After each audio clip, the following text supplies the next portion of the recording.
رسول الله حبيب الله نبي الله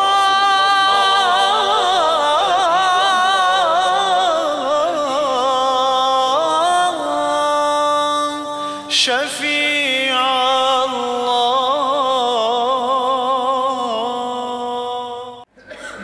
Tuan-tuan, puan-puan yang dihormati lagi disayangi, Assalamualaikum warahmatullahi ta'ala wabarakatuh. Segala puji bagi Allah subhanahu wa ta'ala yang telah mempertemukan kita kembali dalam majlis az-zikr wa tafaqquh fi din melalui kitab Ihya Ulumuddin yang ditulis oleh Hujjatul Islam wa Syekhul Islam. Saya mengatakan demikian karena memang dia berhak diberikan gelar Hujjatul Islam wa Syekhul Islam. Sebenarnya orang yang Hujjatul Islam pada dasarnya adalah Syekhul Islam. Sebelum sampai kepada Hujjatul Islam, dia mesti Syekhul Islam. Itu biar kita takrirkan pada malam ini. Sebab memang ini saya rasa mulai rekaman yang resmi ya. Kita bilang biar orang dengar. Jadi Al-Imam Al-Ghazali yang menulis buku Ihya Ulumuddin, dia adalah Hujjatul Islam wa Syekhul Islam. Mengikut data apa yang terdapat di dalam karangan beliau menunjukkan dia adalah Hujjatul Islam wa Syekhul Islam. Kenapa? Karena dasar pemikirannya mengikut apa yang kita telah baca daripada awal sampai babul ilmi dan istilah-istilah yang sudah diputarbalikkan oleh sebagian orang-orang yang tidak bertanggung jawab. Kita melihat bahawa pemikirannya adalah sangat seimbang dengan masa yang ada, baik di zamannya pada tahun 500 Hijriah maupun sekarang ini. Dia punya pemikiran seimbang. Tidak ada pemikirannya yang menyeleweng, yang dapat mengadu domba masyarakat setempat di mana saja. Kita melihat pemikiran Al-Imam Ghazali, Hujjatul Islam, Abu Hamid Al-Ghazali, pemikirannya sangat seimbang dengan tempat, masa dan tempat di mana kita berada. Dia merupakan pembesar Ahlus Sunnah wal Jamaah yang mempunyai dasar pemikiran yang boleh dijadikan sebagai tonggak untuk berinteraksi dengan Al-Quranil Karim. Tuan-tuan, puan-puan yang berbahagia, kita akan melanjutkan pelajaran kita. Saya rasa pada istilah yang terakhir yang Al-Imam Al-Ghazali menganggap benda itu sudah keluar daripada apa yang digariskan oleh Al-Quran was Sunnah. Tuan-tuan, puan-puan, saya sudah lama membaca Ihya Ulumuddin, tapi nampaknya saya boleh mengamati dengan adanya kita mengkaji Ihya Ulumuddin ini secara berjamaah dengan orang-orang yang disenangi oleh Allah Subhanahu wa ta'ala. Saya mengatakan demikian dengan berkat orang yang hadir, dan insyaAllah para malaikat Allah akan membukakan kita ini futuhatil arifin insyaallah taala.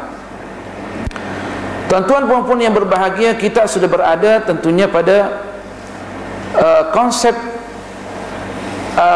az-zikr wa tadhkir. Az-zikr wa tadhkir. Bagaimana kita nak mengingat Allah Subhanahu wa taala untuk menjadi jembatan supaya kita sampai kepada peringkat al-ihsan, yaitu an ta'budallaha ka'annaka tarahu fa in lam takun tarah fa innahu yarak.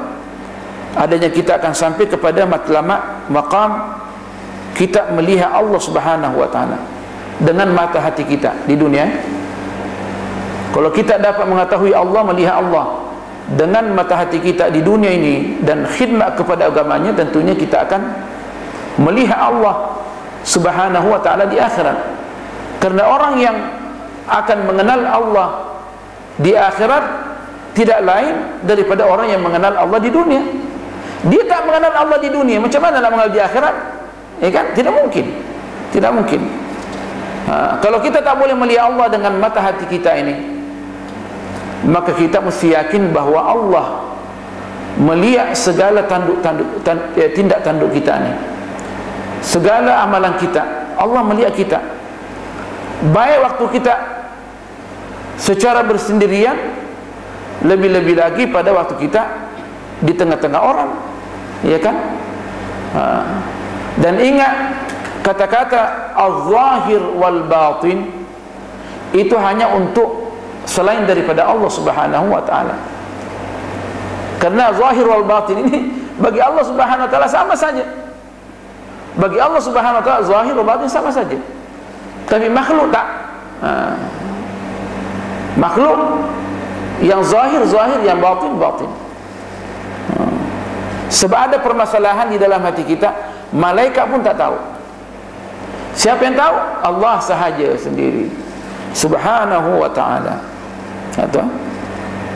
Jadi dengan melalui zikir inilah dan memperingati orang wa tazkir, kita boleh sampai kepada matlamat maqam ihsan. Dan dikatakan az-zikr wa tazkir ini orang sudah putar balikkan. Dan juga dalam berzikir banyak orang menggunakan sarana-sarana, cara-cara yang jauh daripada syarak. Jadi Al-Imam Al-Ghazali hendak dengan buku Ihya Ulumuddin ini dan buku-buku yang lain hendak mengembalikan orang-orang yang nak sampai kepada Allah Subhanahu wa taala ini, terutama ahli-ahli tarekat yang banyak menyimpang daripada kebenaran, dia hendak dikembalikan kepada asal yang digariskan oleh Al-Quran was Sunnah. Ingat tuan, cantik Imam Ghazali ini. Saya pun tadi baca lagi, saya terfikir, Allah, mereka yang nak hendak mengeritik Al-Imam Ghazali daripada salafiyah moden yang tak bertanggungjawab, mereka sebenarnya tidak baca apa yang ditulis oleh Al-Imam Ghazali, hanya mendengarkan daripada orang-orang yang dengki, yang mengeritik Al-Imam Ghazali. Tulisan itu diambil, kemudian dialun-alunkan dialun-alunkan dan berbangga dengan apa yang mereka baca melalui kitab yang mengeritik Al-Imam Ghazali, untuk mengatakan dirinya hebat juga dalam mengeritik Al-Imam Ghazali, sedangkan mereka tak baca Ihya Ulumuddin. Mereka tak baca Ihya Ulumuddin. Dikatakan di sini sebagai sambungan, wa ammal asy'aru fatakthiruha fil mawa'idh mazmumun. Adapun menggunakan syair-syair, kalau dalam bahasa Arab, kalau bahasa Melayu syair-syair, di dalam memberikan peringatan, tazkirah kepada orang, terlalu banyak adalah dicela di dalam Islam. Sebab banyak kita melihat orang-orang tarekat ini, sedikit-sedikit dia menggunakan syair untuk mengatakan bahawa yang membawa tarekat ini hebat. Sebelumnya saya katakan, saya ini yang mengeritik tarekat yang keluar daripada rel Ahlus Sunnah wal Jamaah, sebab saya orang tarekat. Cuma saya menggunakan, saya punya wiri-wiri yang sudah diiktirafkan oleh Al-Quran dan As-Sunnah Nabawiyah. Dan insyaAllah dengan adanya kita sudah direkam dengan resmi ini, kita akan membukukan kita punya wirid secara ringkas dan kita akan baca. Dan saya rasa segala apa yang kita tulis dan kita hafal itu adalah boleh dipertanggungjawabkan dari semua pihak. Yang mau mengeritik silakan berjumpa dengan saya, sebab kita sudah teliti benda tu. Kita alhamdulillah dalam kita punya wirid tak ada yang keluar daripada Al-Quran was Sunnah dan apa yang telah ditetapkan oleh Ahlus Sunnah wal Jamaah. Ingat, banyak orang yang berlindung di belakang Ahlus Sunnah wal Jamaah. Kami Ahlus Sunnah wal Jamaah. Setelah dicek, dia tak ada menggunakan referensi Ahlus Sunnah wal Jamaah, tak tahu kaedah Ahlus Sunnah wal Jamaah. Ahlus Sunnah wal Jamaah mempunyai kaedah tersendiri, kaedah yang seimbang. Dan benda ini alhamdulillah saya sudah pernah menulis satu kajian namanya Al-Minhajul Ilmi atau As-Sawabit wal Mutaghayyirat fi Ta'amuli ma'al Qur'anil Karim wa sunnatin nabawiyah. Ini semua kaedah yang diletakkan oleh Ahlus Sunnah wal Jamaah, dan saya singkatkan dalam kajian saya ini, untuk berinteraksi dengan Al-Quran wa Sunnah. Dan saya bentangkan di USIM pada waktu itu, dan alhamdulillah telah dimuat di sana dalam proceeding mereka. Kita tak mengatakan ini benda yang hebat, karena kita nukil juga. Cuma kita memilih mana yang sebenarnya kaedah Ahlus Sunnah wal Jamaah, mana yang ditempelkan saja sehingga dikatakan kaedah Ahlussunnah Jamaah.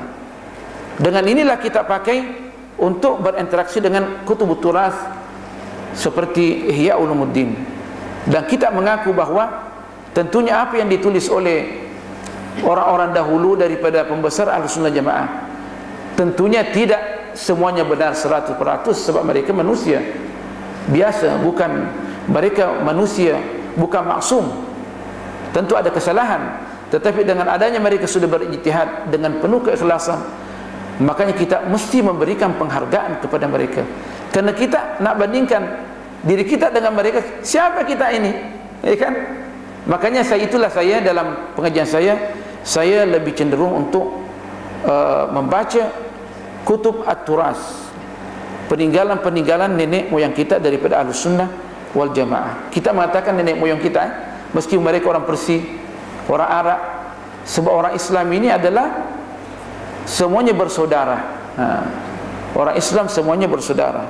Jadi Al-Imam Ghazali ini dianggap kita punya ayah, kita anggap dia ayah kita, kita anggap Al-Imam Ghazali nenek kita dalam ilmu pengetahuan, baik dari segi akidah maupun dari segi ilmu pengetahuan. Betul? Sebenarnya ayah kita yang sebenarnya ini adalah yang mengajar kita. Meskipun dia orang Cina, ya kan, dia mengajar kita. Atau orang Hindustan, ya kan, dia adalah ayah kita. Atau orang Afrika, dia ayah kita. Sebab semuanya daripada kullukum min Adam wa Adam min turab, semuanya engkau daripada Adam, dan Adam itu daripada tanah, tidak ada daripada emas. Kita semuanya daripada tanah, jadi tak ada yang perlu dibanggakan.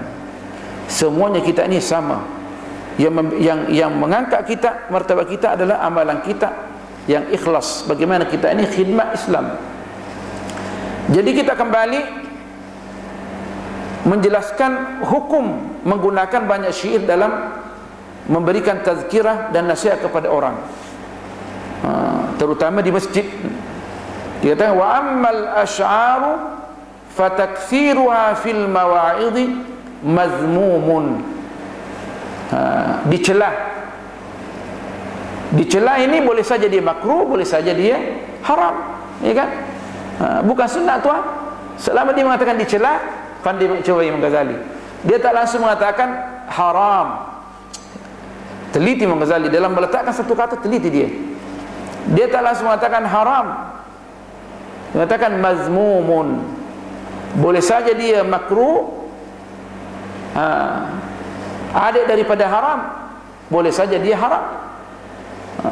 Ingat tuan, kalau makruh dia di bawah sikit, kalau haram khalas, sudah jelas bahawa kita tak boleh guna. Segala apa yang dicela oleh syarak tentunya adalah terancam. Terancam maksudnya terancam daripada api neraka. Siapa yang sanggup api neraka? Kecuali orang-orang yang degil ni, dia melihat api neraka biasa saja. Apa landasan Imam Ghazali mengatakan ini mazmum? Dia mengatakan wasyu'ara'u yattabi'uhumul ghawun alam tara annahum fi kulli wadi yahimun. Kebetulan saya sudah jelaskan di sini dia punya, saya sudah tahqiqkan dia punya penafsiran. Dikatakan wasyu'ara'u al-hajja'un ad-dallun guwatun nas. Tukang-tukang syair ini yang sesat, biasanya tukang syair ini dengan menggunakan syair dia untuk mengeritik orang-orang tertentu. Dia tak langsung mengeritik, tak sanggup mengerti dengan kata-kata yang biasa, iya kan? Apalagi kalau dia nak mengerti orang besar, dia menggunakan syair. Kadang orang yang dikritik itu tak rasa dirinya dikritik, tapi dia dikritik, akhirnya orang-orang yang hadir semuanya ketawa. Yang dikritik pun kerana dia jahil, ikut juga ketawa. Sedap tu. Padahal dia sudah dikritik. Jadi hati-hati ya. Jadi kata wasyu'ara'u yattabi'uhumul ghawun. Maksudnya pada dasarnya ahli-ahli syair ini dia biasanya dia punya hati tidak bersih. Tidak bersih. Biasanya sesak. Biasanya sesak. Itu mengikut pengiktiraf Al-Quranul Karim. Sebab sudah diteliti bahawa kebanyakan apa yang dikatakan oleh ahli-ahli syair ini adalah tidak ada kebenarannya sebenarnya, tiada realiti, hanya berdasarkan dengan khayalan saja semata-mata. Itu mengikut kajian saya yang ada tu. Dikatakan Al-Imam Sayyidina Abdullah bin Abbas, diceritakan di sini, dikata tahaja rajulani ala ahdi Rasulillah sallallahu alaihi wasallam, ahaduhuma minal ansari wal akharu min qaumin akhar, wa kana ma'a kulli wahidin minhuma ghuwatun min qaumihi wa humus sufaha, fa anzalallahu hadhihi al-ayah. Ini menceritakan sebab turunnya ayat ini kerana ada dua orang tu yang saling memberikan kritikan satu sama lain melalui syair di hadapan Rasulullah sallallahu alaihi wasallam, satu daripada golongan Ansar, satu daripada golongan lain. Dan setiap dari mereka itu adalah ahli syair yang memang hatinya tidak bersih. Tugasnya hanya nak mengeriti orang.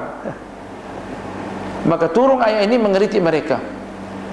Ini menunjukkan bahawa orang yang menggunakan syair kebanyakannya tak betul sebenarnya, kecuali hanya sedikit saja. Bila mana yang menggunakan itu orang-orang yang beriman kepada Allah, sebagaimana yang dikatakan, sebagaimana yang digariskan oleh Al-Quran setelah ayat alam tara annahum fi kulli wadin yahimun. Dikatakan di sini illal ladzina amanu wa amilus salihati, kecuali orang-orang yang beriman dan beramal saleh, termasuk orang tukang syair. Seperti masalan Al-Imam Asy-Syafi'i mempunyai diwan. Semua diwannya itu adalah mendekatkan diri kepada Allah Subhanahu wa taala. Itu dikecualikan. Kalau menggunakan syair itu tak ada masalah. Tetapi terlalu banyak juga dianggap mazmum. Sebab orang akan bertanya, di mana Al-Quran? Ini tahu syairnya ni pakai imam 8 meter, jenggotnya 2 kilo, macam mana tak pakai Al-Quran? Banyak kan? Semuanya syair. Orang menunggu Al-Quran. Sebab Al-Quran ini dia adalah matlubun fi lafzihi wa ma'nahu, diminta baik dari segi lafaz maupun dari segi makna. Membaca hurufnya, mengetahui atau tidak mengetahui, mendapat pahala. Satu huruf adalah satu pahala, satu hasanah, dan satu hasanah itu terus digandakan secara otomatik 10 pahala. Bahkan boleh digandakan lebih daripada 70, bahkan boleh digandakan 700, bahkan digandakan lebih dari itu mengikut niat masing-masing. Dan bagaimana kita menggantungkan kita punya hati kepada Allah Subhanahu wa taala itu. Jadi kadang kita jangan heran, kadang menemukan hadis mengatakan kalau baca sekian pahalanya, dalam hadis lain sekian pahalanya. Yang mana satu benar? Semuanya benar selama dia punya sanad sahih. Semuanya benar dari Rasulullah SAW. Cuma dia punya pengiktibaran tersendiri. Dikatakan tengok daripada niat masing-masing. Ada orang yang membaca Bismillahirrahmanirrahim biasa saja.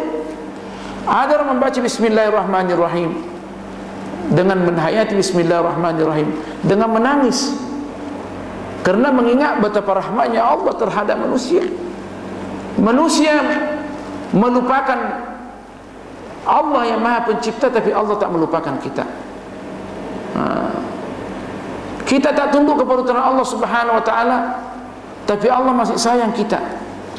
berikan rezeki, berikan petunjuk, ya kan? Semestinya orang-orang yang tidak tunduk kepada peraturan Allah Subhanahu wa taala ini, yang meletakkan undang-undang Allah di bawah telapak kaki mereka, semestinya keluar dari rumah, semestinya disambar oleh apa namanya, oleh kereta atau apa saja, atau ditelang oleh tanah, oleh bumi, semestinya.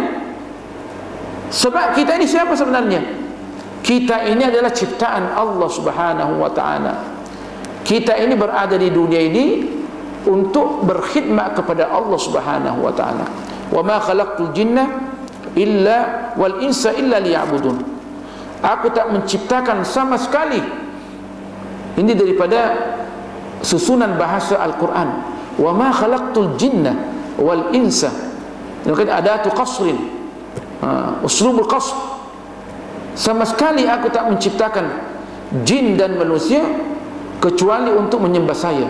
Maksudnya tidak ada pekerjaan lain kecuali untuk khidmat kepada Allah Subhanahu wa taala, baik melalui ibadah mahdhah, ibadah yang semata-mata pada zahirnya adalah tidak ada campuran muamalah seperti sembahyang, puasa, zakat, haji, ataukah ibadah ghair mahdhah seperti kita ni jual beli, seperti kita menolong orang. Kita tengok orang di jalan-jalan kaki, tak ada kereta, kita ambil dia, itu muamalah. Tapi dengan adanya kita ambil dia kerana Allah mengatakan orang yang khidmat saudaranya, Allah akan bersama dengan dia. Innallaha fi aunil abdi maka al-abdu fi auni akhihi. Allah sesungguhnya Allah Subhanahu wa taala senantiasa fi aunil abdi. Cantiknya makna di sini. Sesungguhnya Allah senantiasa bersama kepada hambanya selama hamba itu menolong saudaranya. Apalagi ada lagi hadis, meskipun hadis ini kekuatannya tidak begitu mana, tetapi dia boleh dijadikan sebagai bahan renungan. Dikatakan wailul lirrakibi minal mashi. Celakalah orang yang mengendarai, berjalan dengan kendaraan, celakalah daripada orang yang berjalan. Maksudnya tengok saudaranya jalan, dia tidak ambil, ya? Tengok saja jalan, tak apalah, biar dia bekerja keras supaya boleh juga beli kereta. Tak boleh, mesti ambil dia. Ya kan? Siapa suruh tidak mau kerja, ya kan? Tak boleh. Selama Allah Subhanahu wa taala memberikan nikmat kepada kita, kita mesti tanya. Sekurang-kurangnya kita tanya mau ke mana. Kemungkinan pergi tunggu bas di sana. Kita ambil dia. Kita nak jalan ke barat, dia ke timur, tapi boleh kita antar setengah perjalanan. Kita mesti ambil dia. Dia tak melihat dia sekampung dengan kita ke, ikan bangsa kita kan nak. Selama dia manusia, kita boleh tolong dia. Hatta pun bukan Islam. Siapa tahu dia mau masuk Islam, boleh masuk Islam, kita tanya dia. Kita ambil dia untuk memperlihatkan bahawa Islam itu cantik. Maka dikatakan ad-dinul muamalah. Agama itu didasari dengan muamalah, muamalah thayyibah. Dan ingat, Islam ini di Asia Tenggara masuk dengan ad-da'wah bil hal. Pendakwa-pendakwa datang dengan tak boleh bercakap Melayu, tetapi mereka memperlihatkan akhlak yang mulia. Maka masyarakat tempatan masuk Islam dengan sukarela. Makanya itu Islam kukuh di Asia ni. Kenapa? Kerana dia masuk dengan ad-da'wil hal. Tidak melalui perang. Tidak ada sebenarnya Islam melalui perang sebenarnya. Pada zahirnya, kerana kalau kita tengok Andalus, di Andalus melalui perang, kerana penduduk tempatan meminta daripada umat Islam untuk membebaskan mereka daripada penjajah-penjajah yang di Andalus, kerana mereka menindas orang-orang Andalus. Maka datanglah orang-orang Islam untuk menaklukkan Andalus, mengusir orang-orang penjajah pada waktu itu, dan diberikan pilihan. Setelah itu umat Islam yang kuasai, dan orang-orang Kristian dan orang Yahudi disuruh membayar pajak mengikut kemampuan masing-masing sebagai tebusan untuk menjaga mereka. Tak disuruh bayar zakat. jizyah, sedikit saja untuk menjaga mereka. Sama juga kita di mana-mana saja ada pajak, cukai pintu namanya, ada kan? Dia mengatakan cukai pintu ada kan? Di mana-mana ada. Kita nak berjalan di jalan, mesti bayar road tax, ya kan? Nak jalan kan? Siapa nak bayar lampu-lampu yang di tengah jalan itu, ya kan? Siapa nak mengatur? Jadi ada road tax. Begitu pula waktu di dalam peraturan Islam. Bahkan dalam Islam ini jauh lebih cantik lagi, ya kan? Ada jauh lebih cantik lagi. Islam ini luar biasa bagi orang yang mengkaji Islam, bagi orang yang menuntut Islam, yang memahami Islam. Jadi alam tara annahum fi kulli wadi yahimun. Kita kembali bahawa Al-Quran menanya, bukankah kamu melihat ahli-ahli syair itu dalam semua aspek kehidupan mereka bercakap tanpa ada dasar. Maksudnya mereka kacau bilau, ya kan? Kacau bilau, hantam saja, yahimun, tak tahu apa yang di dalam hati mereka daripada daripada dikte syaitan itu yang dikeluarkan. Apa saja. Biasanya mereka memuji apa yang berkaitan dengan syahwat, ya kan? Memuji tentang perempuan, ya kan? Memuji tentang penguasa-penguasa yang zalim, ya kan? Memuji arak, ya kan? Benda-benda yang disenangi oleh syaitan. Al-Quran mengatakan alam tara, bukankah engkau melihat? Dasarnya maksudnya apa engkau tak mengetahui, ya kan? Apa engkau tidak mengetahui? Alam tara, ya kan? Apa engkau tak mengetahui? Annahum fi kulli wahidin yahimun. Sila baca syair orang-orang ahli syair yang bukan daripada syuara'ul muslimin al-Islam, tengok mereka punya syair semuanya memuji hawa nafsu. Semuanya memuji hawa nafsu, kecuali orang-orang yang beriman, orang alim seperti al-Imam Syafi'i, seperti al-Imam Abdullah Ibn Mubarak dan diwannya, atau seperti al-Imam Ali karramallahu wajhahu wa radhiyallahu anhu karramallahu wajhahu. Kita mengatakan karramallahu wajhahu ini karena itu mengikut apa yang dikatakan oleh ulama Ahlus Sunnah wal Jamaah. Ingat tuan, banyak sekarang ini saya dengar daripada pembicara-pembicara salafi modern mengatakan karramallahu wajhah daripada Syiah. Kita tekankan di sini karramallahu wajhah, tidak ada seorang Syiah pun yang mengatakan karramallahu wajhahu. Semuanya daripada pembesar Ahlus Sunnah wal Jamaah. Kenapa dikatakan karramallahu wajhahu? Karena dikatakan dia merupakan sahabat yang tak pernah menundukkan wajahnya pada patung dan tak pernah melihat kemaluannya. Allah, dikatakan karramallahu wajhahu. Siapa yang tak pernah melihat menyembah patung, baik patung yang kasar jasmani atau patung maknawi hawa nafsu atau yang sebagainya, atau menyembah akal fikirannya dan tak pernah melihat kemaluannya, di sini kita boleh kasih juga karramallahu wajhah. Tak ada yang melarang, tak ada yang melarang. Sebab itu doa, apa artinya karramallahu wajhahu?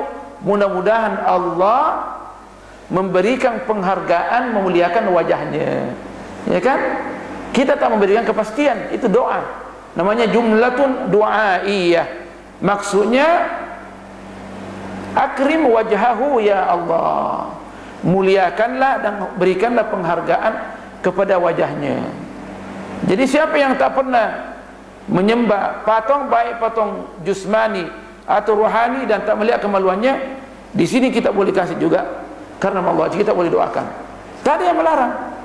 Tapi cuma istilah ini, doa ini adalah hanya digunakan untuk Imam Ali karramallahu wajhahu. Tapi siapa yang mau juga diberikan, didoakan dengan karena wajhahu, tak ada yang melarang. Yang mengatakan ada larangan, silahkan datangkan ayat Quran dan Sunnah. Tak boleh mendatangkan, tak boleh datangkan. Jadi kita jangan mengada-ngada dalam Islam. Tapi ini asal usulnya digunakan untuk Imam Ali karramallahu wajhahu. Tapi barang siapa yang sama dengan sifatnya Al-Imam Ali, kita boleh juga doakan dia, apa salahnya, ya kan? Jadi tak usah dengkilah terhadap al-Imam Ali karramallahu wajhahu wa radhiyallahu anhu.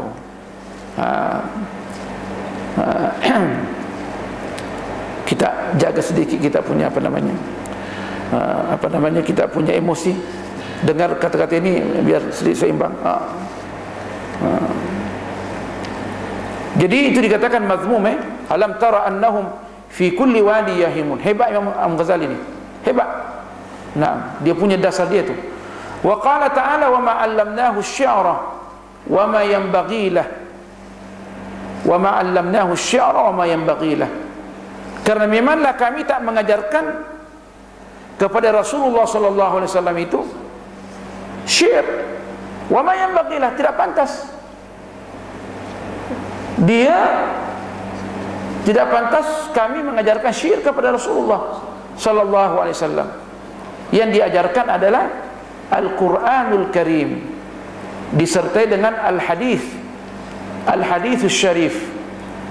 Hebatnya Al-Quran ini, firman Allah Subhanahu wa taala, dia boleh dipahami oleh semua lapisan masyarakat. Boleh dipahami semua. Boleh dipahami oleh anak-anak, anak muda, orang tua, semua orang, orang yang berpendidikan biasa, orang yang berpendidikan tinggi, orang profesor, boleh semua paham Al-Quran.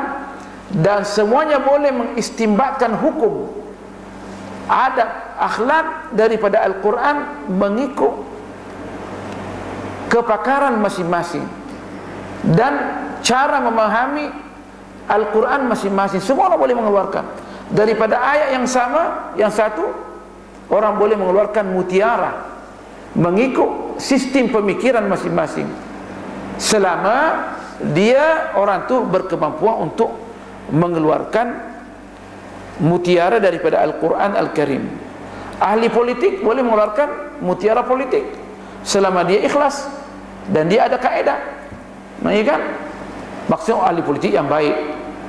Politik sebenarnya ini baik, dia punya matlamat pada asalnya. Politik daripada Islam.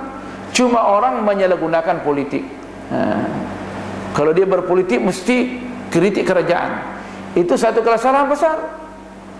Di dalam Islam as-siyasatus syar'iyyah baik. Tapi orang menyalahgunakan politik, digunakan untuk meruntuhkan kerajaan. Sedangkan kita di dalam Ahlussunnah wal Jamaah meruntuhkan kerajaan sangat berbahaya. Bahkan dikatakan meskipun yang memerintah itu zalim, kita tak boleh runtuhkan selama dia masih beriman, sebab dia punya mudarat jauh lebih berbahaya.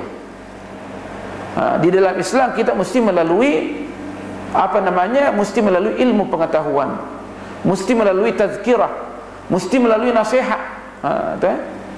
Kena merubah sesuatu yang sudah kukuh, meskipun yang membawakan itu masalah tidak dekat dengan Allah, tidak boleh dalam Ahlussunnah Jamaah. Sebab mudaratnya berat, mudaratnya.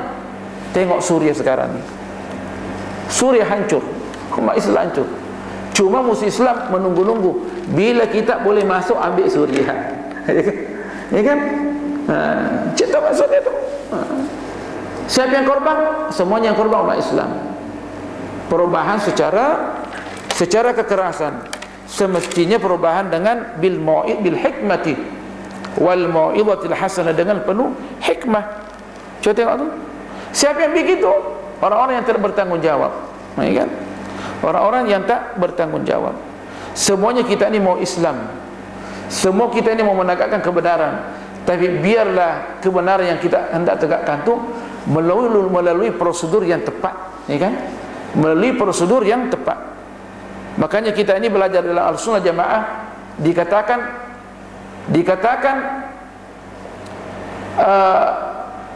bahaya itu tidak dirubah dengan bahaya. Bahaya itu tidak dirubah dengan bahaya. Kekuatan itu tidak dirubah dengan kekuatan. Mestilah bil hikmati wal mau'izatil hasanah. Ingat tu, kita dalam akidah kita punya kaedah tu,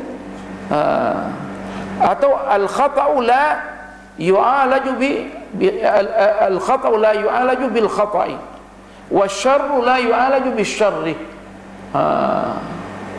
Asyarru la yu'alaju bis syarri, tetapi ditangani dengan penuh hikmah. Ditangani dengan penuh hikmah. Tapi kadang kita mengatakan, nah, kenapa di dalam hadis tu man ra'a minkum munkaran falyughayyirhu bi yadihi fa in lam yastati' fa bi lisanihi wa in lam yastati' fa bi qalbihi wa dzalika adhaful iman. Barang siapa yang melihat kemungkaran, sebarang kemungkaran hendaklah dia merubah dengan tangannya, yaitu kekuatannya. Coba tengok. Macam mana Ustaz Mahdal ini? Di sini ulama kita menerjemahkan biyadihi, ada yang mengatakan yang mempunyai, yang dapat merubah dengan kekuatan dia pada dasarnya adalah pemerintah Islam, kerajaan. Nah, kalau semua orang di jalan tengok orang berbuat maksiat nak merubah dengan kekuatan, negara kacau, ya kan? Sebab orang tu semua orang punya egois. Dia datang, dia punya family juga membuat kekacauan, begitulah. Yang tangani siapa? Kerajaan. Jadi kalau lihat sesuatu, sebarang sebarang kemungkaran, laporkan polis. Tidak kita melihat di jalan-jalan, dikatakan nomor aduan sekian. Kita jalan, nomor aduan sekian. Ada orang yang melanggar peraturan di jalan, merosakkan jalan raya, jangan pergi pegang dia punya leher, pukul dia, tak boleh. Yang menangani adalah kerajaan. Ada nomor aduan, telepon polis, telepon kerajaan, habis cerita. Ini datang kita menangani, rosak. Realitinya begitu. Coba tengok Suriah, hancur kan? Wa man lam yastati' fa bi lisanihi. Barang siapa yang tak boleh merubah dengan kekuatan, maka dengan lidahnya. Kata ulama, yang dapat merubah dengan lidahnya hanya orang alim saja. Karena kalau setiap orang yang nak menasihati, terutama orang yang bukan alim, orang mengatakan, kamu siapa? Belajar di mana? Ya kan? Jadi masalah kan tambah rumit. Kamu sendiri tak beramal, nak nasihat aku, ya kan? Jadi orang akan jadi masalah tambah rumit. Fa illam wa illam yastati' fa biqalbihi. Kalau tak sanggup merubah dengan lidah karena kita tak ada ilmu, ya kan? Maka dengan mengingkari dengan hati bahwa ya Allah, aku menyaksikan bahwa apa yang diperbuat itu adalah kemungkaran, tapi aku tak sanggup rubah ya Allah, ya kan? Bahkan diterjemahkan oleh Imam Sya'rani, fa biqalbihi, dengan hati dia, dengan berdoa kepada Allah, ya Allah, jadikanlah orang yang melanggar peraturan itu mendapat hidayat. Sebab dia saudara kita. Menurut saya, meskipun bukan saudara kita seagama, apa salahnya kita mendoakan orang kafir supaya mendapat hidayah? Bukan kita mendoakan dia supaya dimasukkan syurga, kita mengatakan supaya mendapat hidayah. Dengan hidayah itulah dia boleh masuk syurga. Ternyatakan larangan yang ada dalam Quran untuk mendoakan orang kafir adalah dilarangan supaya kita jangan minta daripada Allah adanya dosa mereka diampuni.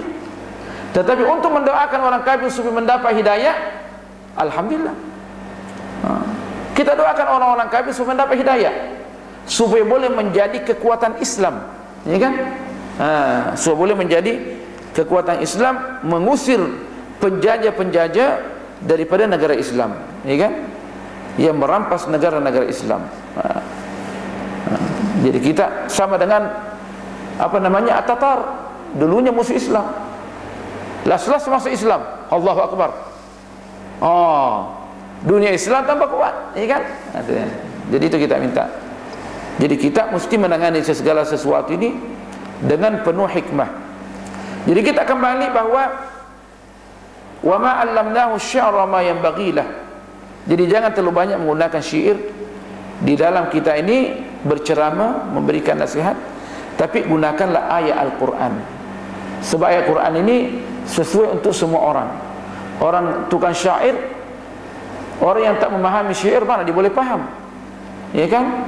Apalagi kalau ahli syair itu menggunakan kata-kata yang rumit, atau menggunakan dia satu yang dikatakan dalam bahasa Arab ar-ramz. Ar-ramz, isyarat-isyarat semua digunakan. Orang tak faham, dia sendiri yang faham, dan dia sendiri syok sendiri. Allah Akbar. Untuk dikatakan dia orang alim, ya kan? Tak alim pun. Dan dikatakan wa aktsaru ma'tadahu al-wa'adhu min al-asy'ari ma yata'allaqu bit-tawasufi wal-'ishqi. Nah, ma yata'allaqu bit-tawasufi wal-'ishqi. Nah, kebanyakan tukang syair ini dia menggunakan dalam syair mereka apa yang berkaitan dengan memberikan sifat-sifat kepada orang yang dicintainya, ya kan? Aku melihat engkau dengan mata yang biru, ya kan? Ya kan? Sehingga aku tak boleh tidur. Padahal tidur semacam, ya kan? Dia nak tipu perempuan, ya kan? Dikatakan at-tawasub wal ishqi, dan berlebih-lebihan dalam mengutarakan kecintaan dia dengan perempuan itu. Aku tak boleh hidup kecuali memandang wajahmu. Padahal setelah ditipu perempuan itu, dia lari semacam, dia khianati anaknya orang, ya kan? Perempuan pun senang apa yang didengar. Dia pun lupakan dirinya, sehingga kadang diberikan kehormatannya kepada lelaki. Lelaki dapat matlamat, dia sudah sampai matlamat, lari selalu dia, ya kan? Jadi jangan tertipu. Itu ya, perempuan senang apa yang didengar, lelaki senang apa yang dilihat. Kalau dia tukang syair, macam-macam dibikin tuh. Dibikin syair untuk kekasih dia. Setelah ditipu kekasih dia, lari dia. Jadi jangan tertipu. Al-Quran jugalah yang paling bagus, dan Al-Hadithun Nabawi. Tetapi kalau kita menemukan syair yang berlandaskan Al-Quran wa Sunnah, sebagaimana yang ditulis oleh Al-Imam Ali karramallahu wajhahu wa radhiyallahu anhu, dan Al-Imam Syafi'i wa Abdullah bin Mubarak dan yang lain-lainnya, maka itu tidak ada masalah. Orang-orang modern seperti Dr. Qaradawi ada di punya syair, ya kan? Ada seperti Syed Qutb ada di punya syair, syair keimanan, ya kan? Itu boleh kita pakai. Boleh kita pakai yang sesuai dengan situasi dan kondisi dan tempat. Sebab tidak semuanya apa yang mereka katakan tu, ya kan, sesuai dengan tempat kita, ya kan? Kemungkinan ada yang digunakan oleh Dr. Qaradawi dan Syed Qutb daripada syair itu, kemungkinan tidak boleh diaplikasikan di Brunei. Jadi kita jangan guna, ya kan? Ambil yang bermanfaat saja, yang tak bermanfaat tinggalkan, ya kan? Sebab kita dalam kajian ilmu pengetahuan ini memanglah kita bebas menukil dari siapapun, karena Rasulullah SAW pernah bersabda, dikatakan al-hikmatu dhallatul mu'min fa anna wajadaha fa huwa haqqu biha. Hikmah itu termasuklah ilmu pengetahuan, merupakan barang yang hilang daripada orang yang beriman. Fa anna wajadaha, di mana saja orang beriman ini menemukan hikmah itu, fa huwa haqqu biha, maka dia lebih utama mengambilnya. Jadi kalau seandainya hikmah itu ada daripada orang kafir, tapi dia benar, kita boleh guna. Seperti masalah ilmu komputer. Siapa yang membuat ilmu komputer? Kita mengatakan ilmu komputer daripada orang barat, orang barat yang tak beriman. Kalau kita mau ta'assub, tak usah belajar komputer lah, ya kan? Siapa yang bikin komputer? Orang kafir. Jangan belajar komputer. Alat shot ini siapa yang bikin? Bukan orang Islam, tapi dia bermanfaat untuk umat Islam, kita guna, kita beli, ya kan? Ini hikmah juga nih. Kalau bukan hikmah, ada nih nak rekam nih, nak membesarkan suara sampai di luar, supaya orang di luar yang tak ada waktu datang sini, dia boleh dengar juga, ya kan?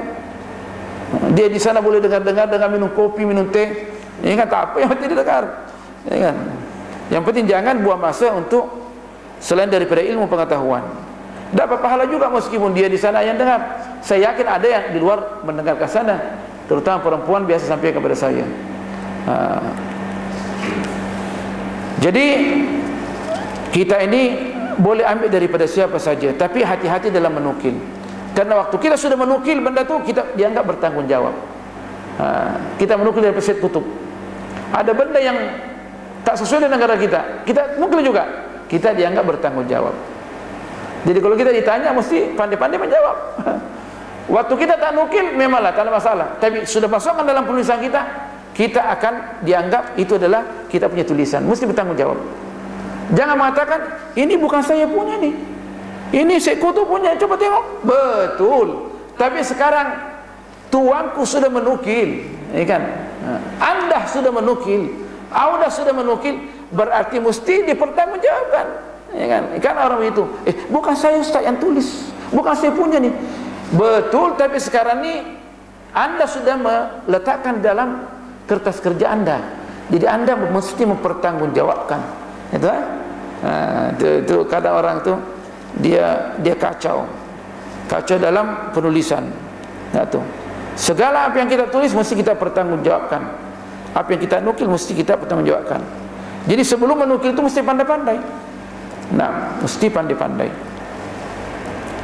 Kita kembali, dikatakan wa aktsaru ma ma'tadahu al-wu'adhu min al-ash'ari ma yata'allaqu bit-tawasuf wal-ishq wa jamal al-ma'shuqi. Jadi kebanyakan orang yang menggunakan syair ini dalam majlis ta'lim dan al-wa'z itu di zamannya Imam Syafi'i, Imam Ghazali. Yang menggunakan syair ini adalah apa yang berkaitan dengan al-ishq, cinta, love, suasana cinta, orang yang dicintai. Allahu Akbar. Wa jamalil ishq, keindahan yang dicintai. Nah, ada yang mengatakan Majnun Laila. Kalau kita masuk ni tak habis kita jangan masuk di Majnun Laila. Lelaki yang gila dengan seorang perempuan namanya Laila. Itu ceritanya luar biasa itu. Nah, sampai rumahnya pun Laila dipuja. Ya kan? Subhanallah, ceritanya panjang. Dan juga katanya wa ruhil wisali wa alamil firaqi. Diceritakan bagaimana supaya dia dengan cinta dia tu senantiasa bersambung terus hubungan dia. Dia diceritakan tentang keasyikan bersama dengan girlfriend dia, boyfriend dia, dan susahnya nak berpisah, ya kan? Alangkah baiknya kalau digunakan untuk mencintai Allah Subhanahu wa ta'ala. Dan dikatakan wal majlis, sudah majlis yang menggunakan syair ini la yahwi illa ajlafal awam. Naam, kecuali orang di majlis yang menggunakan syair ini pada umumnya orang yang hadir di situ adalah orang-orang yang sebenarnya hatinya tertutup, bodoh, katanya Al-Imam Al-Ghazali. Minta maaf sebab itu terjemahannya demikian. Dia kata al-aghya'u at-tughan.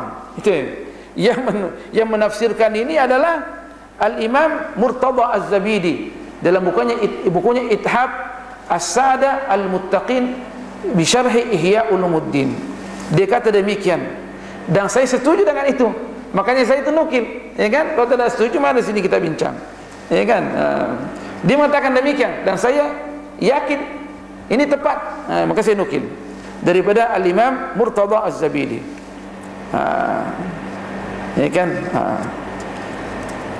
Relax saja, relax, jangan mengamuk, relax, sedap juga. Jadi katakan kebanyakan wal majlisu la yahwi illa ajlafal awam, orang-orang yang boleh dipermainkan. Yang menggunakan syair itu berarti orang-orang yang mempunyai kumpulan syair-syair ini sebenarnya mereka itu pemikirannya tidak sampai kepada puncak, belum sampai lagi kepada puncak. Maksudnya pemikiran mereka sangat sederhana. Kecuali kalau tukang syair itu adalah orang-orang yang beriman, dia punya syair diambil daripada Al-Quran was sunnah. Apakah Ustaz Mahdali ini mengeriti penyair-penyair? Bukan saya mengeriti, Al-Quran yang mengeriti bila mana tukang syair itu tidak bersumberkan syairnya daripada Al-Quran was sunnah, dan dianggap mengikut Al-Quran kebanyakan mereka itu membawa kesesatan, baik syair Arab maupun bukan syair Arab. Sorry ya, yang mendengarkan tu sorry lah. Itu yang sebenarnya anak nukil saya ambil daripada Al-Imam Al-Ghazali. Sedap juga kita dengar. Dikatakan wal majlisu la yahwi illa ajlafa al-awam.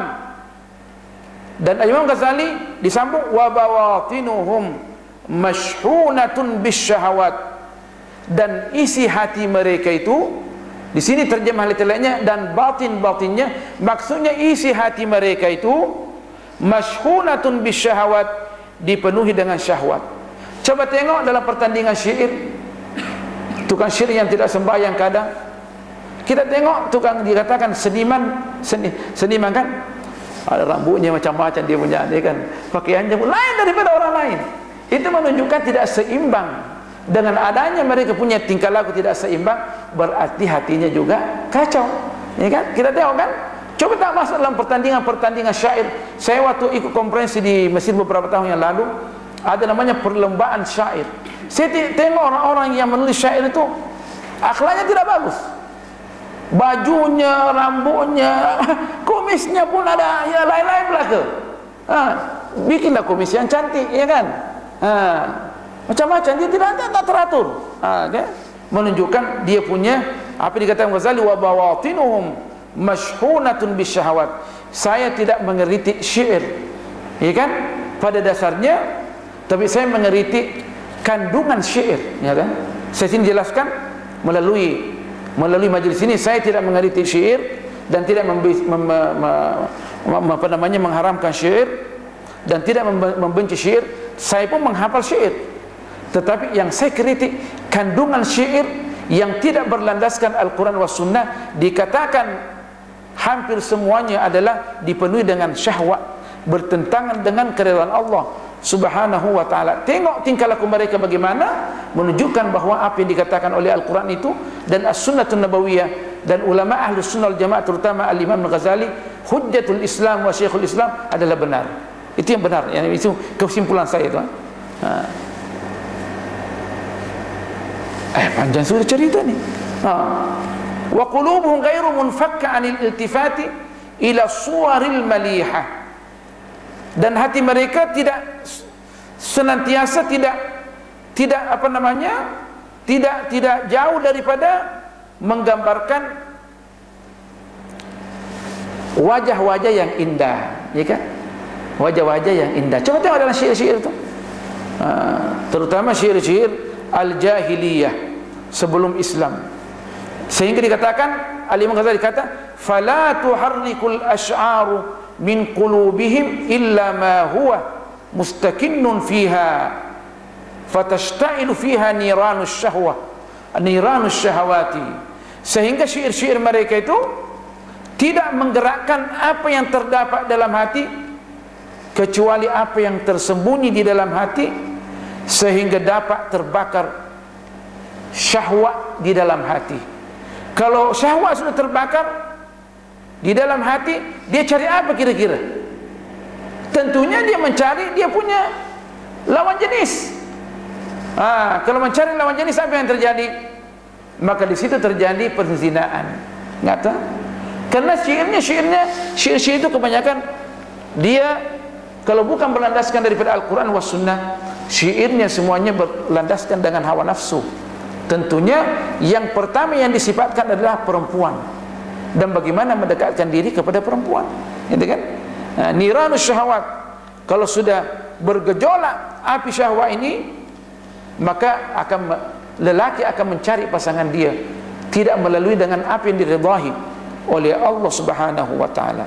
Fayaz'aquna, dikatakan sini, maka orang yang ahli syair ini yang telah berlandaskan Al-Quran was Sunnah, yang mana syair-syairnya semuanya dipenuhi dengan hawa nafsu, sehingga kadang kita mendengarkan mereka mengeluarkan syair dengan berteriak sendiri tanpa dikontrol diri dia, teriak, ya kan? Meskipun kadang menggunakan Allah, padahal bukan pada tempatnya, ya kan? Tapi biasanya kita pernah dengar tu dibilang, asoy, maksudnya dia macam-macam mereka bilang, sehingga mereka mengangkat suara tanpa kemungkinan mereka katanya wa yatawajaduna di sini. Nah, kemungkinan dengan menggunakan syair itu kemudian bangkit mereka berjoget, ya kan? Dan yang paling hebat lagi, bila mana syair-syair yang penuh dengan syahwat itu dialunkan dan dilakukan oleh artis-artis, sehingga orang semuanya berjoget, ya kan? Padahal apa yang terjadi di situ dalam nyanyian itu? Semuanya nyanyi yang tentang benda-benda yang kotor di dalamnya, ya kan? Ini saya tak berbicara kosong, itu apa yang kita baca dan kita sendiri tengok, ya kan? Dikatakan wa aktsaru dzalika aw kulluhu yarji'u ila nau'i fasadin. Kebanyakan apa yang terdapat pada syair-syair yang tidak berdasarkan Al-Quran wa Sunnah ini, maksudnya yang berdasarkan dengan hawa nafsu ini, ya kan? Bahkan dikatakan kebanyakan ataukah seluruhnya kembali kepada, karena sumbernya ila nau'i fasadin. Itu adalah merupakan salah satu kerusakan hati, yakni kerusakan apa yang terjadi dalam masyarakat, tuan-tuan dan puan, didasari daripada kerusakan hati. Semua bencana di dunia ini, saya tutup ni, semua bencana di dunia ini yang terjadi, semuanya dimulai dengan kerusakan hati. Makanya itu Al-Quran dan As-Sunnah menekankan supaya hati kita ini senantiasa kita dekatkan dengan Allah Subhanahu wa ta'ala melalui at-tazkiyah, ya kan? Inna Allah la yughayyiru ma biqaumin hatta yughayyiru ma bi anfusihim. Kita perbaiki diri kita. Inna fil jasadi mudghah idza salahat salahal jasadu kullu wa idza fasadat fasadal jasadu kullu. Makanya itu Rasulullah SAW di antara matlamat dia diutus adalah untuk apa? Untuk membersihkan hati kita ini, hati manusia, supaya mereka senantiasa kembali kepada Allah Subhanahu wa ta'ala. Karena kalau rosak, segala sesuatu akan rosak. Diri kita akan rosak, keluarga kita akan rosak, masyarakat kita akan rosak, negara kita akan rosak. Makanya itu kita mesti tekankan zikrullah, senantiasa berzikir kepada Allah Subhanahu wa ta'ala, supaya kita membentuk pribadi yang berzikir, keluarga yang berzikir, negara, masyarakat yang berzikir, dan negara yang berzikir, supaya kita ini senantiasa diridhahi oleh Allah Subhanahu wa ta'ala. Bukan masyarakat yang pandai bernyanyi dan berdansa, ya kan? Masyarakat yang pandai bernyanyi dan berdansa adalah bukan masyarakat yang berzikir. Masyarakat yang tidak berzikir adalah masyarakat yang tak diridhahi oleh Allah Subhanahu wa ta'ala. Tetapi bila mana masyarakat itu berzikir, adalah bukti yang besar bahawa dia diridhahi oleh Allah Subhanahu wa ta'ala. Mudah-mudahan apa yang kami sampaikan ini dapat memberikan manfaat. Subhanakallah bihamdik, nasyhadu an la ilaha illa anta, nastaghfiruka wa natubu ilaik. Bismillahirrahmanirrahim. Wal 'ashr, innal insana lafi khusr illa alladhina amanu wa 'amilus shalihat wa tawasaw bil haqqi wa tawasaw bis sabr. Bismillahirrahmanirrahim. Alhamdulillahi rabbil alamin. Wassalatu wassalamu ala asyrafil anbiya'i wal mursalin sayyidina Muhammadin an-nabiyil karim wa ala alihi wa sahbihi ajma'in. Allahumma 'allimna ma yanfa'una wa zidna 'ilma. Allahumma faqihna fid din wa 'allimna at-ta'wil wa habibna ila al-muslimin waj'al lana lisana sidqin fil 'alamin. Waghfir lana wa liwalidina wa li abaina wa ummahatina wa mashayikhina wa liman lahu haqqun 'alaina wa anzil al-barakat was sakanat wan nafahat 'ala al-hadirin wal hadirat برحمتك يا أرحم الراحمين. واقض حوائجهم واحفظ هذه البلدة بروني دار السلام وسلطانها ووزراءه وسائر بلاد الإسلام. وصل اللهم على سيدنا محمد والحمد لله رب العالمين. والسلام عليكم ورحمة الله تعالى وبركاته.